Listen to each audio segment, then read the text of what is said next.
The Blackhawks are back at practice, and defenseman Alex Vlasic is here with us today. Join us next on the CHGO Blackhawks Podcast.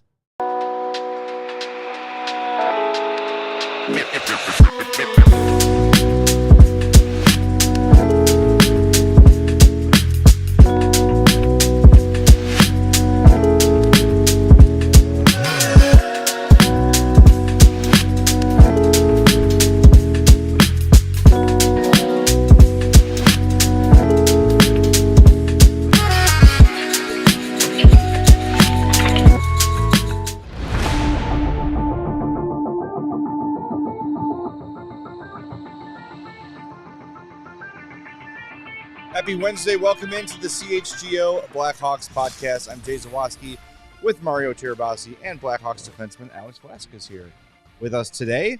Do us a favor, hit that like button for us. Show your support to Alex. Those likes are only for Alex, not for us. So no thumbs down today.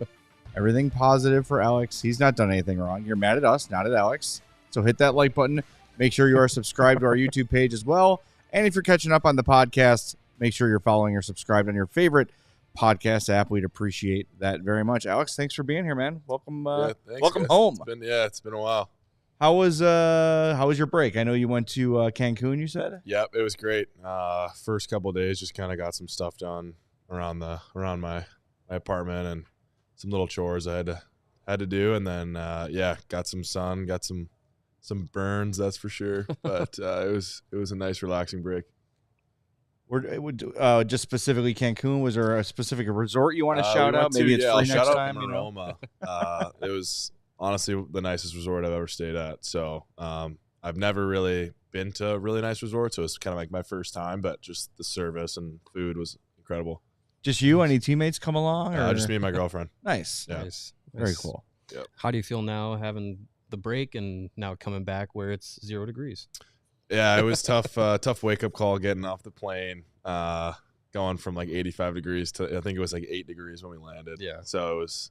I mean, it's fine. Honestly, was like excited to be back a little bit and just kind of see the boys yesterday at the rink for the first time. It was refreshing, and everybody seems like they're in a good mood. How was I mean, it hasn't been a long time since you played, but what's the rust factor like when you're off the ice for 10 days or whatever it is? You have to shake that off a little bit? Yeah, I think, honestly, my lungs have been fine the last couple of days. I think it's more just like energy levels, like on the ice, like you just don't, your legs are still kind of like, you're trying to figure out how to get your legs onto you. And then later in the day, like yesterday at night, I was just a zombie. Like it felt like I was like dying. And I'm sure it'll hit me later today too. But yeah, you're just not used to like exerting that much energy all of a sudden. Yeah, when you have those long breaks and sunburns, I'm sure it probably don't help you. Yeah, 100%. Yeah. Well, it looks, yesterday a lot of skating, and then today high energy practice, battle drills, those sort of things. Does that kind of quickly get you back into the game, game shape? Definitely, yeah. I think they've been intentional practices with the drills we've been doing just to kind of, like you said yesterday, we were getting up and down the sheet quite a bit and getting our lungs going, getting our legs moving. So, yeah, they've been great so far. I think it's fun to kind of get those battle drills, compete drills we were doing today, a little 2-on-2, and get some feistiness out of the boys early. And when you have this long of a break, like at some point, I know the season hasn't been, sunshine and rainbows, but at some point, do you, get the urge to be like, all right, I've had enough of the rest. Like I really want to get back into it, or is it hard to sometimes be like, okay, pack the hockey bag again and get ready to go again? I think, sometimes it depends. I feel like last year I found myself a little bit more like wishing that there was a longer break. Kind of, I was like, oh yeah, here we go again. I'm a little tired. And this year I'm just ready to go. Like I want to play. And at a certain point you kind of have enough of relaxing. I like, even on vacation, like I get so bored just sitting there at the beach. Like I need to be doing something. Like I would just go for walks by myself and like play in the sand and stuff. Like I can't sit still for too many days in a row. So I'm excited that, at least just have something to do and kind of like get back after it. Did you bring a bucket and shovel to the beach? No, they didn't have any. I tried to rent some from the front desk, but I don't know. I tried to read my book, but I can only read 20 pages before I just start like getting bored.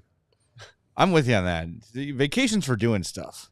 Everybody wants to just sit on the beach, and I can't do that. I got to be moving. Let's go get a lunch, get some coffee, something. Yeah, I need something like a little bit of both, I think. First Right. couple of days, just relax. And then after that, it was like, all right, what can I start doing? You feel a little guilty just doing nothing. Yeah, I know.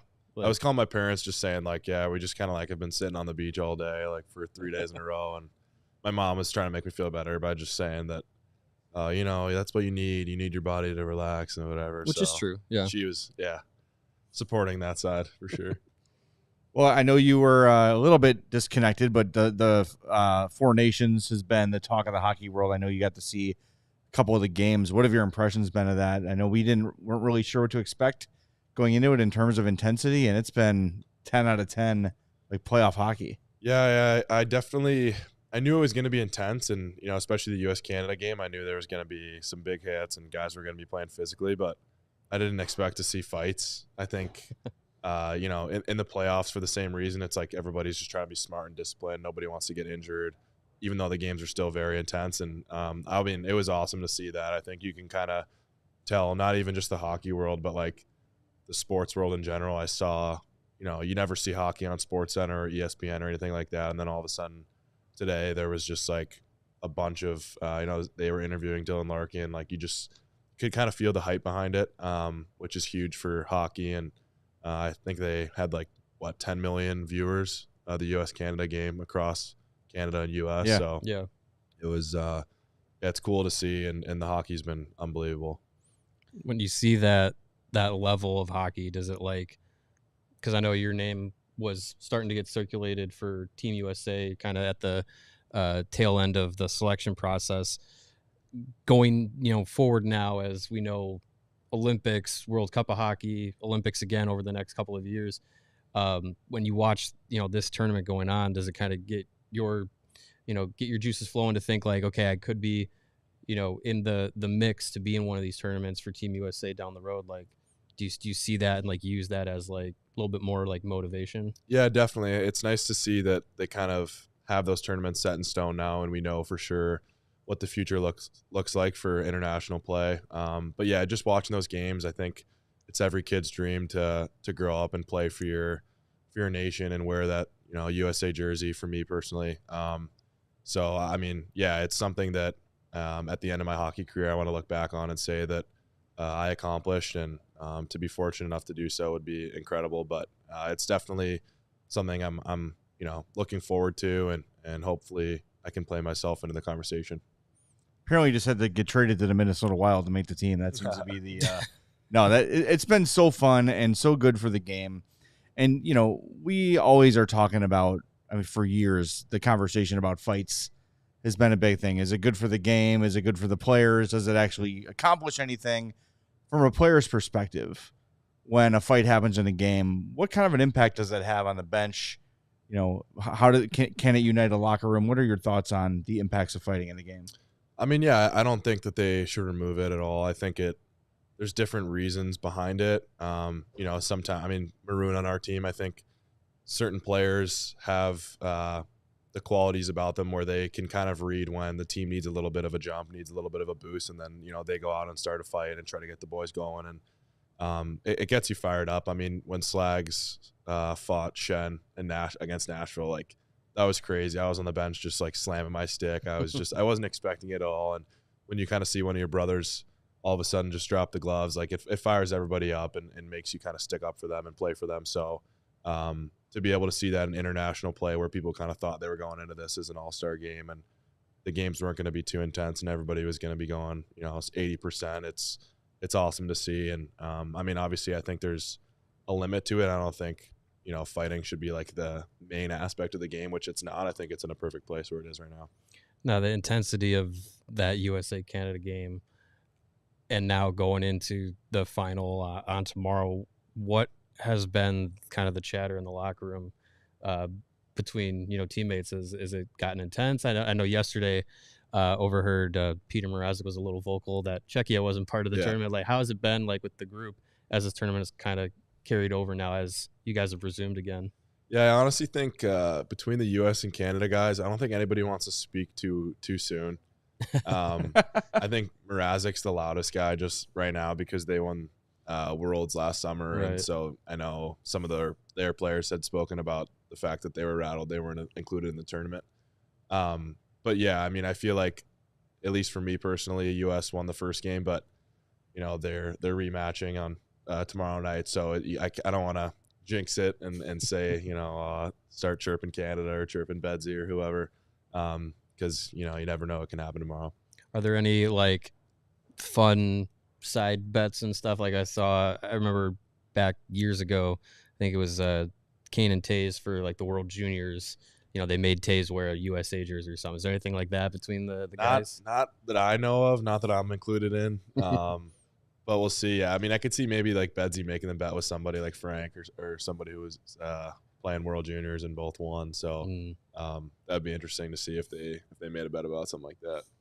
Well, we've been watching the Matthew and Brady Tkachuk have really been kind of become. I mean, hockey fans know them, of course, but they've become kind of household names over the last week. I know you've gotten the chance to play against both those guys. What do they bring, and how are they different from playing against other guys? Yeah, I just think they're both so skilled and good hockey players, and then at the same time, they're great at kind of stirring the pot. And I mean, especially when you play against Brady, you got to keep your head up and know that he's coming. So you kind of have to play against two different types of players in one. I think when you're playing against both those guys, they know when players are going to have their head down and be vulnerable, and they'll make those big hits, and at the same time they'll finish on any chance they get. So I mean, I got the opportunity to play with Brady, and really good dude. Like, you love to have him on your team and hate to play against him. So I think you need those guys on every team you can get. It's it's incredible that US has kind of both of those types of players. Now, one of the kind of headlines with the tournament is the injuries that have been happening. I know Charlie McAvoy has got now an infection after getting a AC joint injury. Both Tkachuk brothers too have come up with some injuries.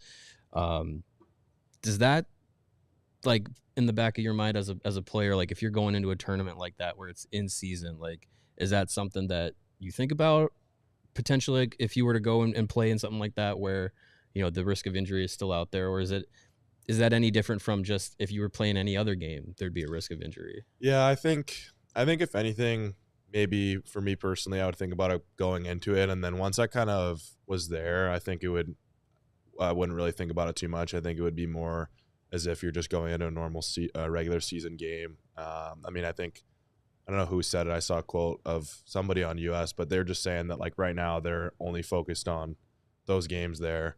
And I think it kind of becomes your main focal point at that point in the season where, you're playing for your nation, you're playing for I don't know if they win a medal or if it's just a trophy. Just a trophy. I think it's both actually. Yeah. Okay. I think you get a medal, but then you skate around with the unnamed trophy. I was gonna say, there's definitely an unnamed trophy. But I mean, I think all those guys right now are just focused on that solely, and unfortunately, I mean, you never know what happens in that tournament. Could affect your regular season play for your team once you leave. So, but yeah, for those guys that are there right now, I don't think that they're worried about anything else besides that game tomorrow. So you can't control when the Olympics happen, obviously. They've been happening for centuries. But when the World Cup begins in 2028, historically that has been a preseason tournament. But I think with the success of the four nations, they might consider doing a World Cup in the middle. Do you have a preference? Do you think one would be better? Would the World Cup be better preseason or midseason in your mind? I don't know. I think as a player, I'd almost rather do it midseason. Just, I think before the season would start, like, would be just a little tough. Like, nobody would be, at 100%, like, ready to go right away. I mean, it might take a few games to get, everything under your belt. So for me personally, I think I would rather probably do it midseason. Well, that kind of like mimics like in college, like they'll have, mid-season tournaments, whether it's like holiday tournament or like bean pot and stuff. Yeah. Go be you. Yeah. Congrats again. So like, yeah, I'd imagine that, the hockey is better because you guys are kind of like conditioned and like ready to go for like that kind of like special tournament rather than trying to start up right away and, be like at 100% when you haven't even played like a regular season game yet. Yeah. Especially when those tournaments would be, the good teams, it's best on best. So it's even faster than NHL, when you're playing against those better teams. So I think it would be, I don't know. I'm obviously not a Four Nations, so maybe those guys after this tournament will have something else to say, and maybe they think that they should do it before. But From an outside perspective, I guess I would probably do it. Yeah, midseason. What about they've tried a couple different things rules wise, like the 3 points for a win. They've also extended the 3-on-3 overtime. And I saw after that first game with Sweden, Nathan McKinnon was basically like, no, I don't want that to change. I think a lot of fans would like more 3-on-3 versus the shootout. How do you feel about that? So he was saying he likes the 10 minutes? He does not like it. Yeah. Oh, really? Yeah. They were saying, some of the Canadian guys were just like saying how gassed they were after the extra few minutes of 3-on-3. Yeah. I mean, I don't know. I think I like the format of the points, though, honestly. I feel like I've talked about with some of the guys in our team about that, how I think it just makes more sense, like how for a regulation win, you get this, or for an OT win, you get the same amount of points as a regulation win. I feel like that doesn't make sense. I think the way they do it now in the 4 Nations is like pretty smart, where 3 points for a regulation win, 2 for an OT win. Mm-hmm. Yep, I think that's kind of cool. But yeah, as far as a 10-minute OT, I could see that especially, I mean, with these Canadian, like the Olympic teams, I guess, like you have so many guys you could go down the roster with. But on an NHL roster, usually you're getting, 2 or 3 pairs of forwards you're rotating through, maybe like 2D. So if you had to do it for 10 minutes, it would just be. Would you want to play 5 minutes of 3-on-3? I think it would just be a lot of ragging the puck back and wait. Like it would be not as intense at times. I think it would just be slower. Do guys care, like, from a player perspective? I'd imagine a win is a win, but is it more satisfying if it were to end in overtime rather than like in a shootout? 100%. Yeah. Yeah, I think so. I guess for a shootout win, it's the same as. Yeah, you still get you get 2 points. You get 2 points. Yeah, in the tournament. I honestly don't know, but that's great. Yeah, I don't know. I think once it goes into a shootout, it doesn't feel like a game anymore for some reason. It's like not as satisfying. So yeah, I think that's another weird thing for sure. I did a couple years ago, actually did a research project on if they changed the point format, and it actually didn't change the standings as much as you'd imagine it would. I mean, the point totals were way higher. Yeah. But I think it was the year that Boston had the most wins, and it was the playoff standings had like maybe 2 wildcard teams were flipped. But that doesn't take into account the fact that if there's an extra point available and there's 5 minutes left in the third, you're probably going to ump the intensity, play a little harder to earn that extra point, wouldn't you think? Yeah, 100%. So the math going back and checking on past seasons doesn't really factor that in at all. But so you feel like if there was a third point available, that teams would play harder to earn it? I don't think so necessarily. I just think you should be rewarded more for a regulation win than an OT win. Yeah, great. Because I mean, I feel like, was it last year or the year before, maybe a couple teams who were like pretty high in the standings had like so many OT wins and just were like, or like OT losses, sorry. And then they just get that, extra point. Like it's like, and then it's only 1 less point than, if you were to win it, as opposed to if it's 3, I don't know. It kind of like mimics parity when those are still losses. Yeah. But you're getting rewarded for it. Yeah, I know. I don't know. I mean, maybe I'm sure they've obviously thought of all the reasons why that it is the way that it is, but I don't know. Yeah, I've always thought that like a regulation win should mean more than an OT win. Would someone ask in the chat, would a 4-on-4 overtime for 10 minutes be easier in terms of, because there's less ice to cover for each player? I think it would be easier, but it wouldn't get the result. There wouldn't be too many goals. Interesting. I like 3-on-3, 5 minutes. I think that's fine. I don't know. I kind of like that's in the game. Yeah, I will say from the change from 4-on-4 to 3-on-3 is drastically improved when games have gone to overtime, and without the actual stats in front of me, I would imagine there's been a decrease in shootout results since that change, because games are just more open and you're finding you're finding wins in that 3-on-3. But I think from a fan perspective, we're not the ones out there skating for those 10 minutes. So it's just like, give us more of the 3-on-3. Like, I mean, it's so fun to watch. Yeah. Well, I think as a fan, it looks slower paced, but what you're not realizing is as soon as the puck goes the other way, you've got to cover you got to get all the way back. Full sprint. Yeah. You lose one guy, it could be, end of the game. Right. Yeah. Well, let's talk about the rest of the Hawks season. You guys have 27 games to go.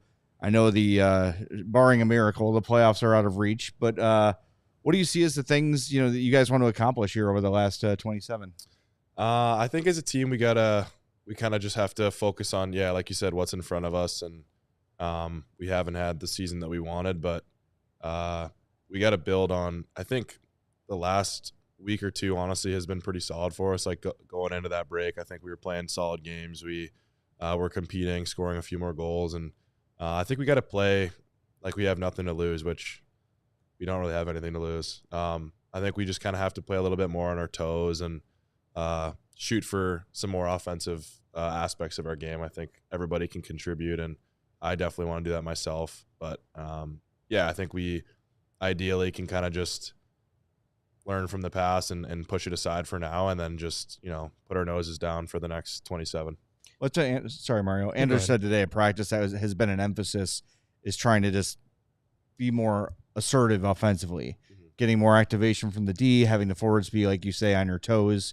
What specific things are you guys working on? Maybe if fans are watching the game, what can they look for to see if that's happening or not? Yeah, I think based on the last couple of days, they want the defenseman to stay a little bit tighter in the offensive zone and not give the other team too much time with the puck as soon as they get it. They want us to shrink the offensive zone, force turnovers, and they want the forwards to cover for the D when we do that. So I think it's a lot more fun to play that way when the D are pinching down. They're being active. It doesn't matter if I get caught down low in the corner because I know my forward's back covering for me. That type of game, I think you see all the best teams do it, where, in the offensive zone, it's, you have your responsibility and that if you go down or you do this, that your teammate is going to be in the right spot to cover for you. You guys have been getting some points, not as many as you'd probably like, but you're getting more than we'd seen at stretches this season coming into the break. How do you feel like you guys will be able to kind of get back into that groove, that flow, that little bit of momentum that you had prior to the break? I think we'll just we'll need to start playing simply, or simple right off the start. I think most teams will probably kind of slowly get their hands back and all that, but for our team, I think we got to stick with a simple game, getting pucks in. It sounds pretty cliche, but it's definitely true. Once we get the puck in that offensive zone, if we can stick to the structure that we've been practicing, where the D are, surfing across and make sure that we're right on top of those forwards when they get the puck and not letting them break out, it'll kind of open up those chances and hopefully get some more offensive zone time. So that's something we've heard a lot this year, is about keeping the game simple and north and south, pucks on net, bodies in front. Why does it seem like such a challenge sometimes for that to be consistent? Like we'll see it from you guys for 40 minutes or 20 minutes, and then suddenly it falls off. Is that maybe a symptom of, and I don't want to answer the question for you, but sort of my thought is maybe things are not working immediately. So it's this effort to do more, to try to make an extra pass or try to make the perfect shot or find a perfect lane. What do you credit that to? Yeah, I think that's pretty spot on. I think sometimes, when you're playing a simple game, it's not fun, it's not exciting, but it's the way to get things done. A lot of times against the better teams, you're not going to be able to go 2-on-2 against a good defensive pair in the NHL. It's not going to happen. So I think sometimes people get a little antsy. They try, maybe they think they have the opportunity to do something. I mean, I'm capable. I do it all the time as well. Where you think you have a lane open and, it closes pretty quickly. So I think a little bit of that where people do get impatient and kind of want to see results and create right away. And then at the same time, I think, sometimes we'll have success in games where we do the right things. And then as soon as we get like a 1-goal lead, a 2-goal lead, sometimes that's when people say, okay, we've got a little bit of a buffer room. Maybe I can try to do this instead of, just sticking to what got us there in the first place. What's funny, because you guys seem to be better against the better teams. And I don't know if that's just a mindset of, okay, if we're not perfect, we're gonna get beat. So we gotta be extra committed to the system here. And then you'll see some drop offs against more of the mid-level teams. Yeah, I think what's the phrase? It's like you rise to the level of your competition. Yeah. So I think when we go up against those good teams, for us it's an opportunity for us to kind of stick it to them and show them that it's not going to be an easy night. And then that's when we're paying attention to the details. We're playing the smart game and kind of forcing them to to be, to be able to handle something that they maybe weren't ready for coming in. They thought it was going to be an easy night. You got back-to-backs to restart the schedule. You go to Columbus and you come back home, play Toronto. Like, I think it's 10 games in 17 days. Yeah, like, yeah. You guys kind of just are jumping right back into it. Yeah, I heard that the other day. So that'll definitely be. I mean, the back-to-back this weekend will be tough for sure. But yeah, I didn't know 10 games in 17 days is pretty brutal. That's more than But what are you gonna do? I guess like, is it good to at least like coming out of a break like this, you get games, like you can just jump right back into it? Yeah, I think it's a good opportunity to not really like, you're not thinking about anything too much. It's kind of just like one game after another. You don't have, the time to really dwell on anything or, worry about something that you made like a mistake you might have made. So you kind of jump right back into it and play. Yeah, like you said, so many games and in a short amount of time. It's good to get back into it in that sense. Well, we got 13 days till the trade deadline. I know you're not worried about it. You got your new contract. You're secure. You're here for the foreseeable future. Never know. But I think this city will burn down if you get traded. I'm just saying that will not happen. But I'm sure it's on the mind of a lot of your teammates, especially some of the vets. You've mentioned your relationship with Alec Martinez, Ryan Donato's name, even Seth Jones's name is there. Like, you see guys affected by this, or are they just trying to keep their heads down and do their thing? I mean, yeah, I honestly haven't noticed, haven't noticed too much if anybody's thinking about it. But it's tough. Yeah.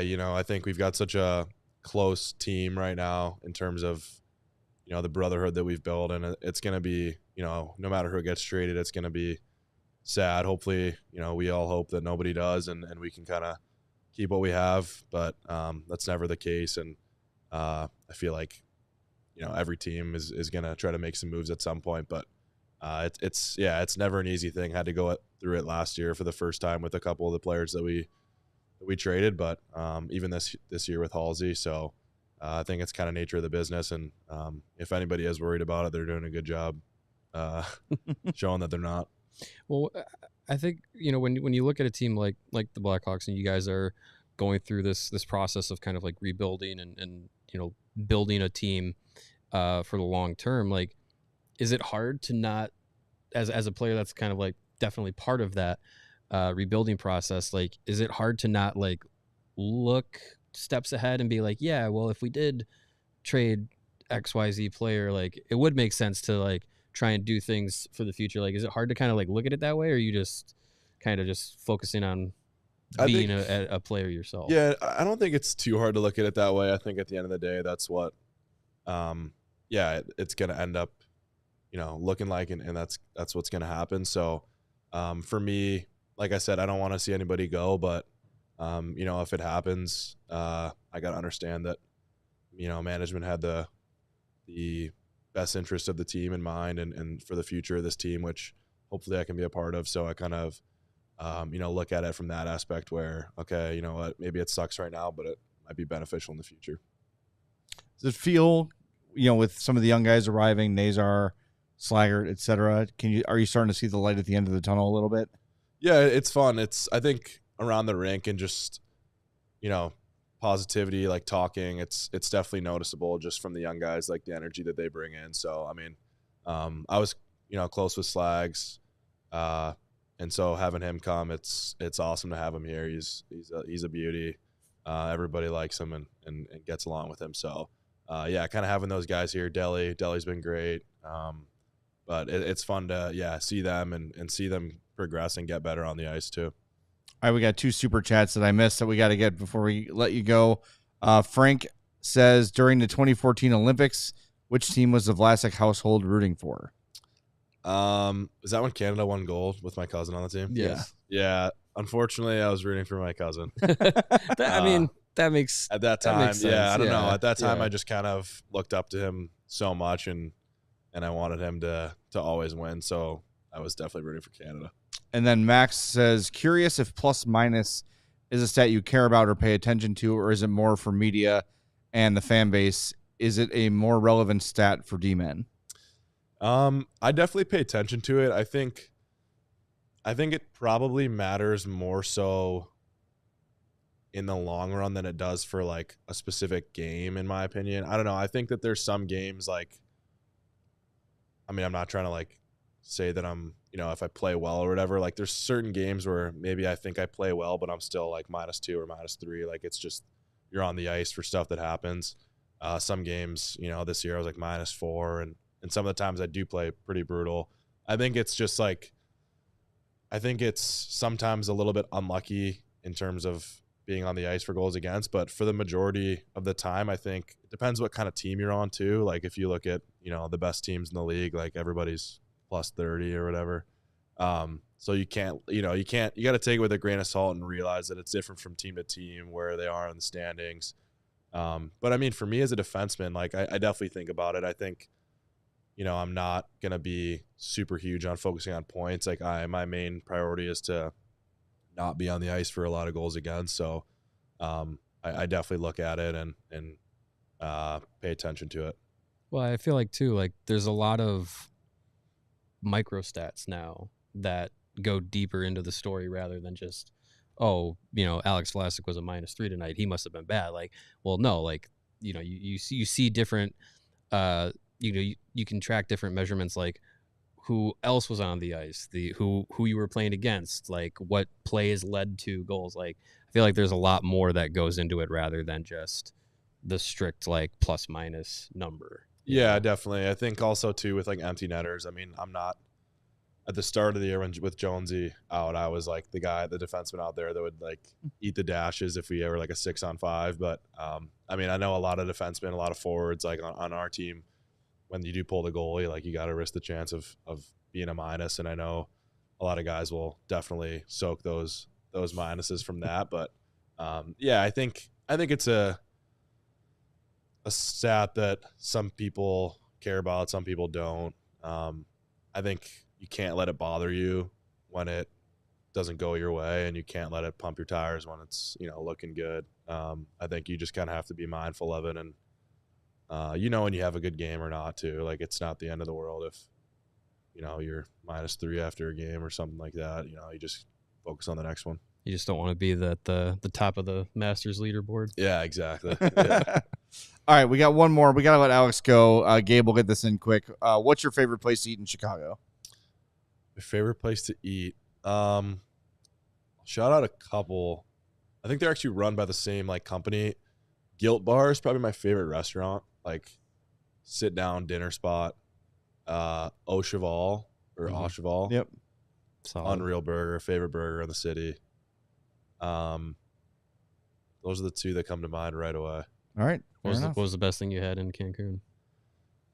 For breakfast, it sounds kind of weird. Like for breakfast, they made quesadillas. Nice. They weren't like breakfast quesadillas. They were chorizo and then like squash blossom. Well, chorizo is sometimes a breakfast sausage. But they had somebody like hand pressing them, like making the tortilla like right in front of you. So it was like, nice. Sounds good. That was for sure I had them every morning. Nice. You're not going to find any judgment here. No, it's always quesadilla o'clock in this house. Yeah.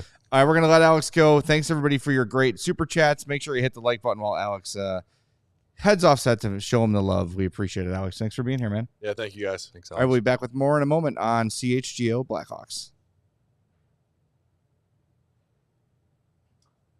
And no matter what activity you are into, you want to have the best view possible. Right On Optics offers a full range of optics products so you can see clearly. Everyone can use a good pair of binoculars. Better views at your kids' sporting events. I need those. Spotting birds because you're a middle-aged man like me who's just counting out the days till it's all over. Yep, you take up bird watching. Do it with great Right On binoculars. It's a perfect balance of performance and value, and it will not break the bank. Right On Optics has been around for over a decade. Every product has been fully quality control inspected, and the Right On Promise unlimited lifetime warranty not only covers defects, but also accidental damage from drops. So if you're up in a tree looking at birds and you drop them, you're all good. You're covered. Get a better look at everything with Right On. It's quality products you know you can trust. Check out the full line of Right On products today at rightonoptics.com/CHGO. That's RITON optics.com/CHGO. you can tell how high quality these are by how heavy they are. They got weight means quality. The best materials. That's in why here. I'm such a good broadcaster. Your words, not mine. Yeah, super durable. If you were to drop these out of a tree and they would break, you'd have to be up a tall tree because these things are sturdy. Speaking of sturdy, you want a good sturdy light beer? Well, you're in luck because light beer just got better. Introducing Sam Adams American Light. It's clean, crisp, and super easy to drink. No gimmicks, no fluff. Sam Adams American Light is not your average light beer. No. Because it is brewed with 100% American-sourced ingredients from local independent farmers. It's light beer that's made right. And when you're picking a light beer, sometimes you think, well, not going to be as flavorful.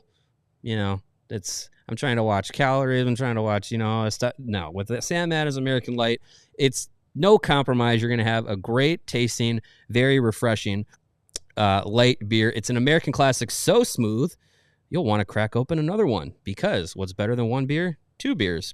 It's always Sam's season. Light beer just got better. Grab some Sam Adams American Light, available now at select Chicago retailers. Of course, you must be 21 or older, and as always, please drink responsibly. All right, we want to thank Alex Vlasic for being here. That was great. Lots of good stuff. Good stuff. If you missed the part of it, go back and listen on the podcast or on the YouTube later on. Tons of good quality content in there. And I think just thing that stood out to me, and there was a ton, lots of great stuff, but just kind of the vibes around the team this year, seem a little bit better right now. I would say it probably feels that way from our perspective too. I know we don't get the full picture of things when we're in the open locker room for, a half hour after practice or the few minutes after a game, but I think the guys that are here long-term are starting to feel that things are going to start pointing up. Yeah, I think, as he said, the energy that the young guys are bringing to the room, bring to the ice, I think that's what you want to see. You want to see those guys that are coming in that have kind of been tagged as hey, we're building a future here and you're part of it. You want to see those guys be able to come in and add some life to this group, especially a group that, over the last 2 seasons, I'd say has kind of just been a little bit piecemeal with veterans and guys that are, on some shorter term deals. They come in on one year deals and stuff.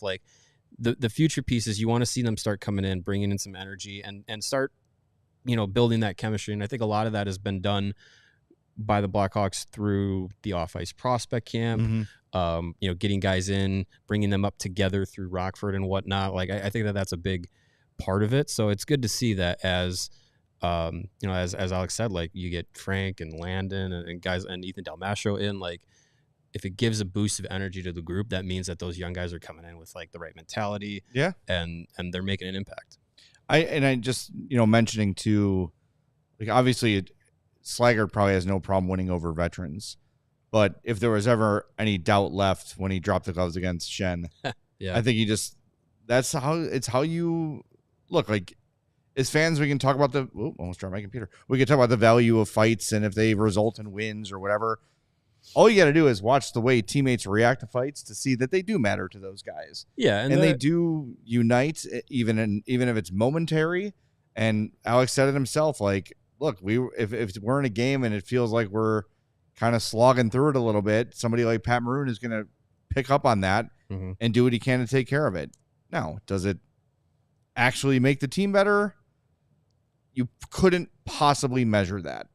You couldn't, because you can't measure the bond between players, the trust between players. Can't measure the vibes heart, in a my room. friend. You can't. You really can't. Yeah. So no, that's true. It's hard to say. So I'm going to take players' words for it, and I've never heard a player ever say, you know what, fights are dumb and they don't really do anything. Right. Yeah. I think especially in that scenario where, that's Slaggert's first ever fight. Yeah. He never fought in junior, never fought in college because it's, looked down upon in college. It's penalized in college, harsher than in, professional. Never fought in Rockford. He gets up and his first one's against Luke Shen. That's a big, put on your big boy pants moment kind of thing. But, I think hockey players, as they get to those levels, that those high levels of playing professionally, and that those moments, they can be big for those guys, and I think that's part of that, like, as Alex has said a bunch of times, when just talking about the team and stuff, like, that's part of that, like, brotherhood that those guys get into in the locker room, and you're battling in practice, you're battling in games, you go out, and there's guys that have gotten to the professional game because they also fight, and it's either it's most of what they do or part of what they do, but because they do that and they add that element to their game, that gets them further, and there is value to it for sure. Look, even the worst enforcer in the NHL has been the best player by a wide margin on their team at some point. Mostly. Yeah. And it's sometimes I had a couple events with John Scott about that, where he's like, I never fought growing up. I was the best player on my team all the time. Then I got here. I was like, well, if I'm going to stay in the NHL, I'm going to have to punch people. And there's a lot of people that figured that out. Some people don't. And sometimes it's not even just fighting. It's just being, I always go back to Dave Bolin as a great example of a guy who was a big time scorer in junior. His whole career puts up massive numbers, gets to the NHL, and a combination of opportunity and role and timing doesn't get him the big numbers and the big opportunities. So he says, all right, I'm going to become a great defensive forward. I'm going to become a guy that irritates the opponent, and I'm going to score huge goals when my time comes. And having that willingness to adapt is huge. And Slaggert's doing it here. Mm-hmm. Slaggert in the NHL has to be a grindier kind of a player than he's ever been. And he is a smart kid who knows it. And basically, from the second he put on the Blackhawks sweater, took on that role and did it with a smile. Yeah. He does everything with a smile, frankly. Yeah, he does. Yeah, I think a lot of these guys, like, they know what is going to get them, to the NHL. And as you said, like, a lot of guys that get to these high levels at one point or another was the best player on the team, led their team in scoring. Like, Landon Slaggert was a 20-plus goal scorer his last year in college. And that he's not going to be, a goal scorer. That's not going to be his primary thing. That's going to get him to stick in the NHL. A former Blackhawk like Mackenzie Entwistle was a great example. Yeah. A few years ago, like, he was a point producer in junior, and then gets to Rockford, gets to Chicago, and it's being a penalty killer, being a fourth line guy, being able to, play physical, and it takes a lot for some guys to accept that they're no longer the top guy on their team. It's difficult. But the ones that do it and accept it, and they can have long, successful careers playing in those kinds of roles. Yeah. I also think too, like, him mentioning that he knows that the trade deadline's coming and guys are probably going to go. But said, I hope no one gets traded so we can keep what we have going. And I think maybe some fans were like, have what going? It doesn't feel like you have much going at all right now. You're in last place. It's always hard to be like, he's not going to be like, yeah, I can't wait. No, for I know Donato to get out of here. But the point being though, like, I think we've said many, many times on this show, and I believe it's stronger now than I ever have. Like, I'm kind of done with the 1-year deals for guys. Like, even if you're going to sign a veteran, give them more of the, hey, commit to us here, 3 years. Like, even if they choose to bring Donato back, it shouldn't be a 1-year deal. It won't be if they do. But I think the constant cleansing of veterans year after year after year gets tough on the guys that are here long term, and they want to unite, and they want to get tight with the guys that they're going to be playing with, and then they do, and then they're gone. Like, Martinez and Vlasic are really good friends, and Martinez might be gone in 13 days.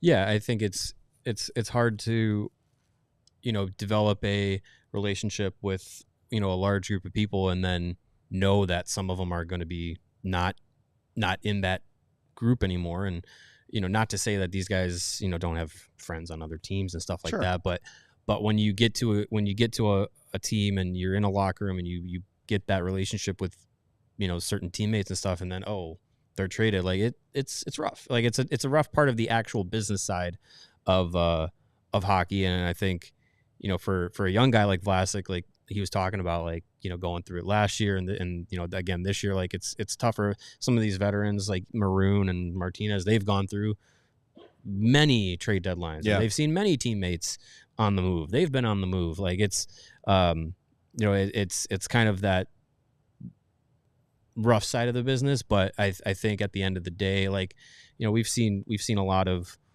former players become GMs and stuff. Like, these guys definitely, as much as they might not say like, oh yeah, I'm not like thinking about, I'm just trying to be, I'm just trying to play and focus on what I'm doing. Like, a lot of these guys, I'm sure, are on Puckpedia or, or they hear the trade rumors and stuff, and they, if it's not circulating around their team, they might think like, ooh, like that's interesting. Like, these guys on the move, like those guys play GM in their head all the time. They talked about it the night that Hall was traded. Everyone started chattering about what they could be getting back. And hey, Mikko Rantanen was a Hawk for 4 seconds. That was fun. All right, we are going to hit the break zone one more time. When we come back, we'll share the latest from the last 2 Hawks practices and look ahead to this weekend's games against Columbus and Toronto. Next on CHGO Blackhawks. And if you are in the market for a new vehicle, then our friends at Ray Chevrolet have the deal for you right now. Auto show deals are going on at Ray Chevrolet in Fox Lake. That means the latest vehicles that you've been looking for are now priced with huge auto show savings. Huge. Like $11,000 off of MSRP on new Chevy models. Or, of course, you can check out their selection of over 125 vehicles priced under $20,000. With one of Chicagoland's largest Chevy inventories, you're sure to find the perfect vehicle for you. And as one of the top-selling Chevy dealers in the Midwest, they're able to keep their prices competitive, so you know you're getting a great deal. And when you're speaking of competitive prices, talking about Ray's Price Promise, it lets you shop confidently because it's a guarantee of no add-ons, no hidden fees, and no gimmicks, which means the prices you are seeing and hearing about right now are the prices you are going to pay. You don't have to worry about anything changing, no stressful negotiations, and no tricks. The people at Ray Chevrolet just want to help you get into the right vehicle for the right price. So go see for yourself. Visit our partner this February at their convenient location right on Route 12 in Fox Lake. Don't miss out on their auto show sales event. Again, it's going on all month long. Be the star of the show and take $11,000 off of MSRP today by shopping Ray Chevrolet in Fox Lake or raychevrolet.com. They've been serving the community since 1963. Together, let's drive. All right, tomorrow night is the Four Nations Championship. I'm looking at prize picks right now. I'm going to put together Put together a prize pick. Let's do it. All right, here's one that's standing out for me. Sidney Crosby, more or less than half a point. More. There's one. He's for sure. All right, let's see. Let's get a USA player in here. How about Zach Werenski, 2 shots on goal, less or more? Ooh, he's been really good. More. Okay. Yeah. Let's do 2 more. Future Hawk Mitch Marner, 1.5 shots on goal. Don't say that. Less or more? 1.5 shots. Well, let's see. According to the internet, this is a big game, so Marner's going to be a ghost. Less than. All right, less than. And let's see. All right, could have been Blackhawk Jake Gensel, 2 shots on goal or more. No, let's do Connor Hellebuck saves. Oh yeah, 27.5, more or less. They had low 20s in the game on Thursday. So I'm gonna say, was it 27.5? 27.5 saves. Oh, I feel like that's one it's gonna be like right at 27. Yeah. More than. All right, more than. We'll put a lineup in. Yeah, it's always fun to go more than. Play along at home. We're gonna bet $20.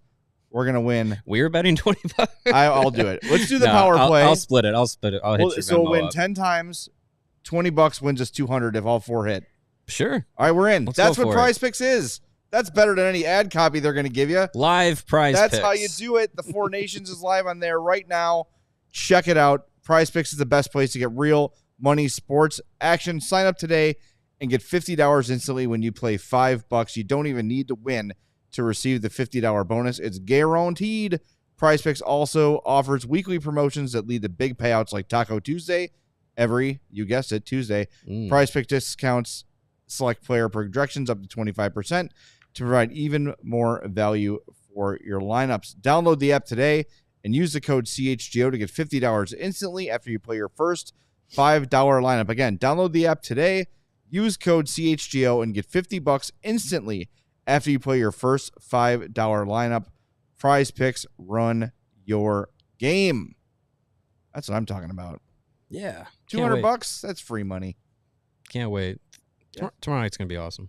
I'm very excited. We will be on after USA Canada, of course. And then Friday we're off. Right? Off Friday. And then games Saturday and Sunday. Pre-game Saturday before Blackhawks and Blue Jackets. And then, Sunday at home against the Toronto Maple Leafs. So we were at practice today, and the lines that they were using were a little mixed up because Tavo wasn't there.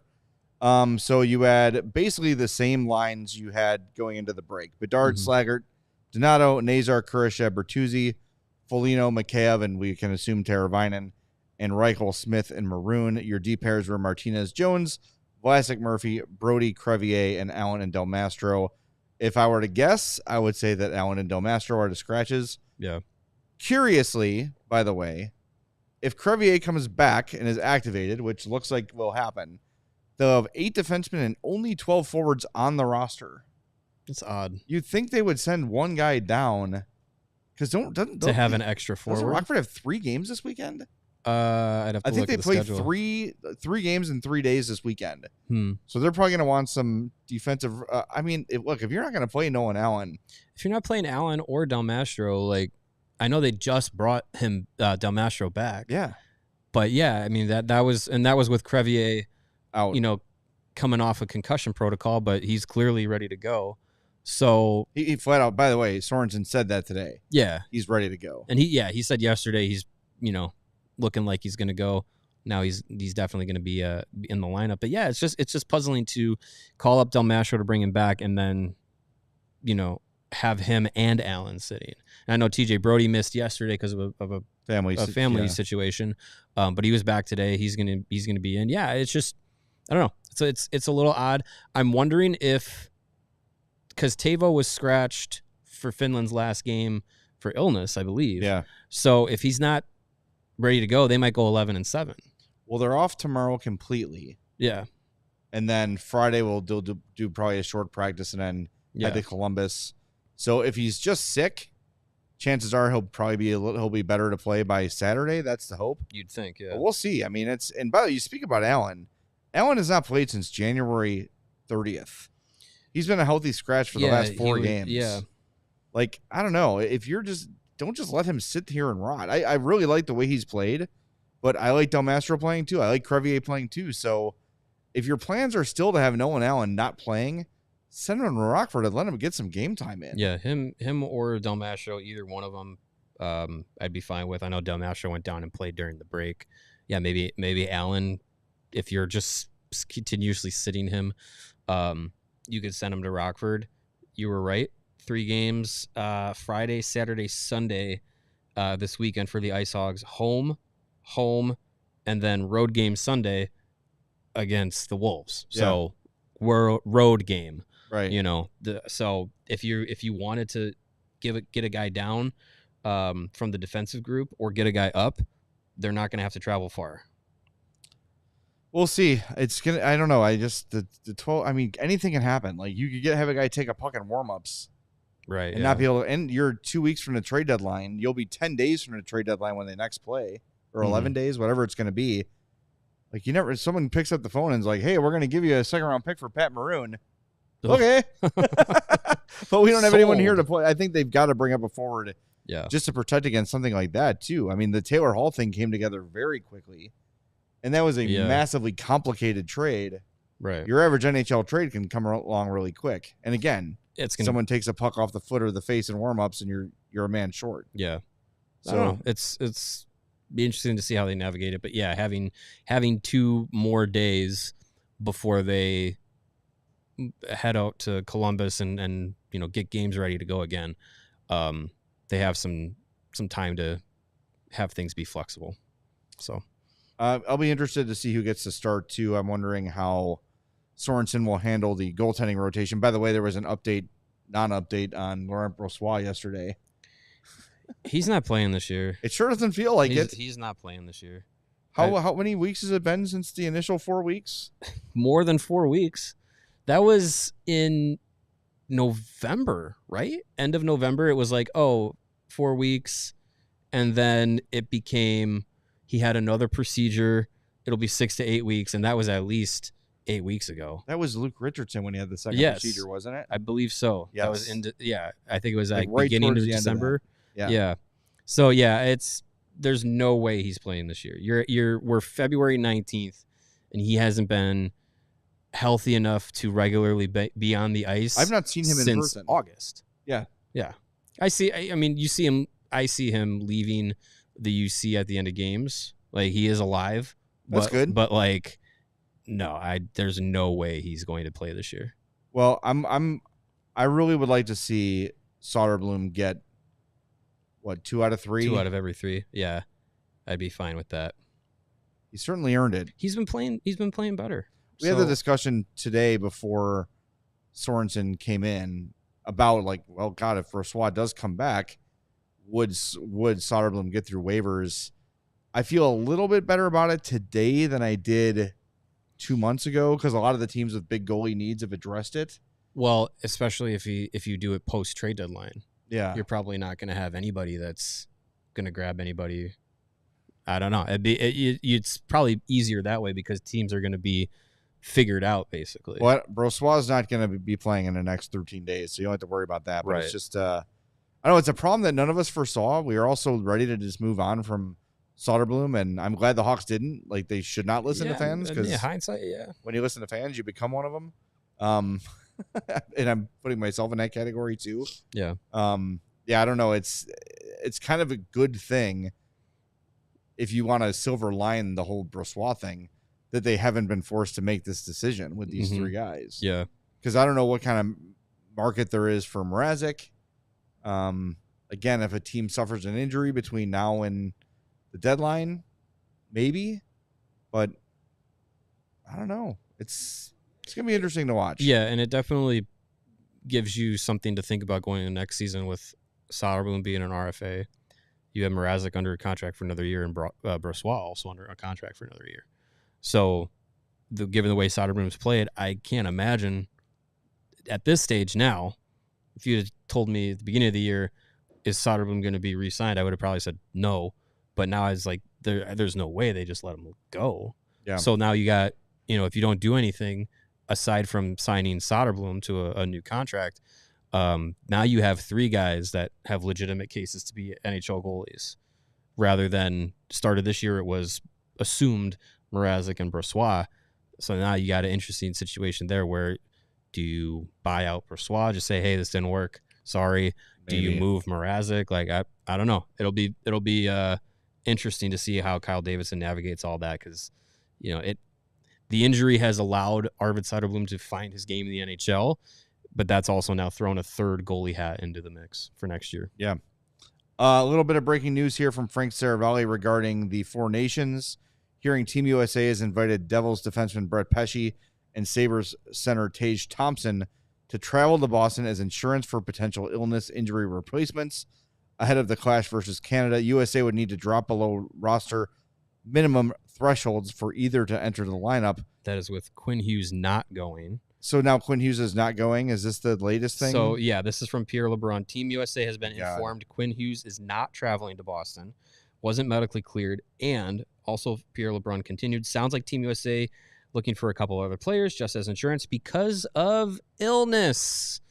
The old illness, the 4 Nations flu. It's going around, man. It's gone around to each team. So it's a bummer that Quinn Hughes wasn't able to, get out there and get on the ice. Doesn't seem like that's going to be happening. He would have been a big impact, a big upgrade.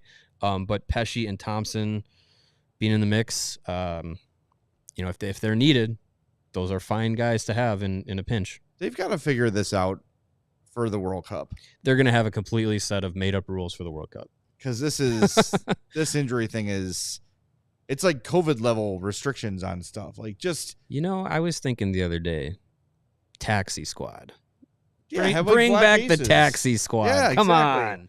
Just 3 guys that just hang out and don't do anything. Well, I mean, if you had 15 forwards, 8 defensemen and 3 goalies should be enough. If you had a 25-man roster instead of 23. Yes. Yeah. And just put them in and out as you please, because I do think too, like Team USA wins their first 2 games, they earn a right to kind of mail it in against Sweden. Mm-hmm. Let some guys in, let them get the experience, let them play. Thank them for being part of the team. It seems really weird and like military the way they're handling this right now. It doesn't seem like the best way. You can't have something with the NHL and not have a little stupidity to it. Of course, it's part of the brand. Yeah, 100%. All right, again, we are back tomorrow night. Greg will be here too after the USA-Canada 4 Nations Championship game. I predict USA wins. Me too.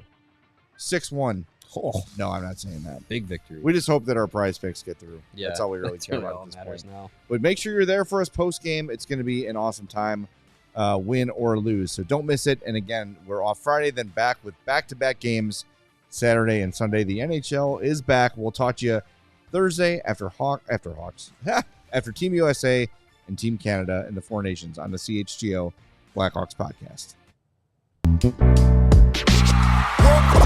We all silly like the mayor.